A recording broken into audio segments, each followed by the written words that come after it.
আমিত্ব বলা মানে আমি বস্তুটা হুম, অহংকার। অহংকার। তো আমি যেন আমিত্ব না দেখাই, আমি তো আমার নই। হুম, আমি আর মন মানুষ দুজন। আমি তো কথা বলছি তো আমি নই। ভেতরে তো অন্ধকারে উনি কে আমি জানি না।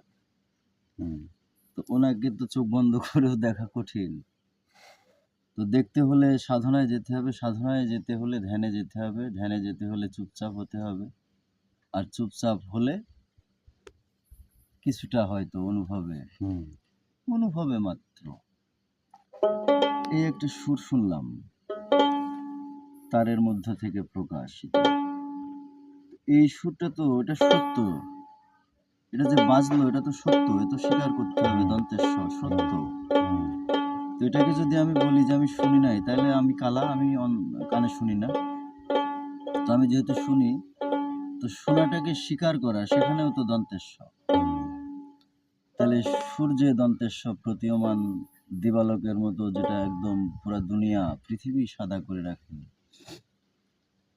ঝকঝক ঝকঝক ঝকঝক করে যা পরিষ্কার দেখা যায়।